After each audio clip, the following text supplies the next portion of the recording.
So you're looking to build an F-150 Overland truck, but it's not a common build and you want some ideas. Well, you're in luck. Today, I'm going to give you an overview of my 2023 F-150 Overland build. I first want to start off with saying that I did not build this to have all of the most expensive bells and whistles. I built this to be practical. This is a somewhat of a budget build that still retains quality. Let's get into it, and you're definitely going to want to stick around for the end. I've done some pretty organizational things on the interior that are different than your average person. So to start off, I am running the RCI Sport HD rack in aluminum. It's fairly light. Assembly was not hard, it was just tedious. So definitely make sure you set aside an afternoon if you're going to put it together and get it fitted on the truck. As you can see here, the rack's held on by this clamp style mount, and there's 3 of them that run each side of the rack. So there's 6 in total. It is a pretty sturdy rack, I will give it that. Given the mounting method, I'm more of a bolt kind of guy, but the rack is sturdy nonetheless. I can shake the entire vehicle with it and have 0 issues. I've never had any concerns about it holding me or all the things that are on it. So all in all, it's a good rack. The reason I went with a 12-inch is because I wanted to put aerodynamics into play. With the ladder on top, it does stick out a little bit, but it's pretty much almost in line with the roof of the truck. So I retain a little bit there. I'm not a full wind sail going down the road. Now, moving on to the rooftop tent. I'm running the Smittybilt XL Gen 1. It is a very comfortable bed. Sleeps 2 nicely. I'm roughly 6 foot. My fiance's, 5.5. Nothing bad to say. It's held up durability very well. I do see that a lot of people have had issues with the straps breaking. I have not had any of those issues. The actual cover itself is actually very durable. I am super surprised at the amount of abuse that it has put up. I've taken it down some trails that have been very overgrown, and I know this thing has seen a branch or 2, and still not a single rip. I've not had to patch it. It's held up beautifully. Moving on to the driver's side, I do have the Rotopax 2-gallon water tank mounted. It's always good to have extra water. And then on that hook right there is where I hook up my Weekender Waterport pressurized water tank. That is a very great thing to have for washing dishes, taking showers, rinsing off if you get muddy or whatever the case may be. Definitely very nice. And then you can use the Rotopax to either refill the water port or put out a fire, wet down your fire for the night or whatever the case may be. Definitely always good to have extra water. Now, since I am not sponsored by Waterport, I'll give you the brutally honest here. There is signs of surface rust on the actual mount itself. On the jug, there is not. There's another metal bracket that bolts to the jug that hangs over this. All in all, I like this system. I wish there wasn't surface rust. On the passenger side, I have the MaxTrax mounted up on the rack.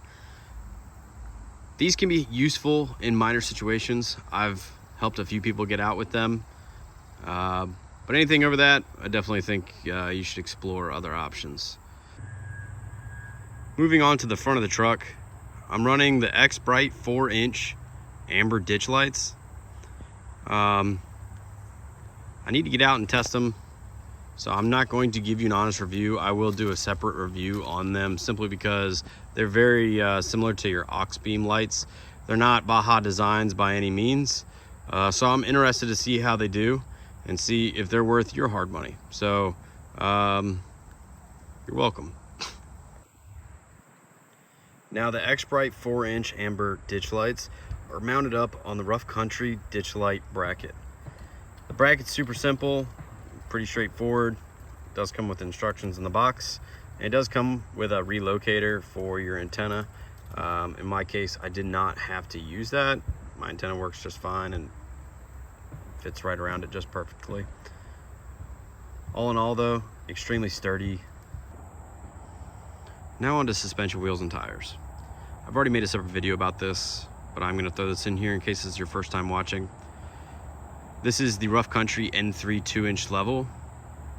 Rides great. I have no complaints yet.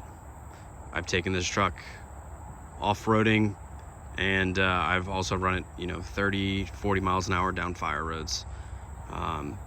I have no issues. It rides very smooth when you do what it's made to do. Now, you're not going to take this truck rock crawling. You're not going to maybe be able to do the hardest route that your Jeep buddies are doing, but you can still make it down the trail. For wheels and tires, I'm running the Fuel Rebel at an 18-inch with a -12 offset, and it's wrapped in a Falcon Wild Peak AT4 285/65. I'm going to do a review on these tires coming soon. I have roughly 8,000 miles on them or so, and I gotta tell you, it's going to be a good review. I will be honest with you about the RCI rack. With it being the 12-inch, I do have to remove the water port jug and my roto packs to be able to open my tent, but I kind of set it up that way in the sense of my roto packs and my water port are two things that I do pull off at a campsite immediately anyways. One, because I'm going to use the water port to wash dishes and things like that on my tailgate. And then the roto packs is always nice to have ready and available in case for some reason you need a big splash of water. Now, I run and bring the essential things that you're going to need to cook. The biggest thing that I've found is that getting a Pelican case, a large one, it saves you a lot of time and effort. You can put every single thing you need in there for camping, and then you get home, you grab the wife, you grab the kids, grab the dog, you throw your one Pelican case in there, your 2 chairs or 3 chairs or whatever the case may be, and your firewood and your fridge, and you roll. All you have to do is grab 4 things, and it kind of makes it easy. If you can carry all of your seasonings, your plates, paper towels, everything you need in one box, it relieves the hassle of having to make sure, and oh, did I get this, did I bring this? And you can pull it out and you don't have to drive around with it all the time. Save on weight when you are daily driving your vehicle to work. You can help your gas mileage, things of that nature. And that is another reason why I set my truck up the way I did. I have an air compressor. I have things to keep my food cold. I have a portable toilet. I keep these things easy to remove so that way I can daily drive this, but also in the sense of getting off on a Friday afternoon and immediately getting home, loading up and rolling. I could probably be out the door in less than 10 minutes. This is also good because eventually when I do move to the next vehicle, next project, I could take most of it, if not all of it, with me. Done rambling about the outside. Let's get to the good stuff. All right, now moving into the truck. As you can see, I run the Jackery 300. Works great for me. I've never had an issue with it dying or not being enough battery for the things that I need it for. I keep the charger right here in the door just for easy keeping. Here is actually the shoe hang for the Smittybilt rooftop tent. It latches on. You can put your shoes in there when you get inside the tent so you don't have to leave them on the ground. But inside of that, I house my Glock retractable shovel.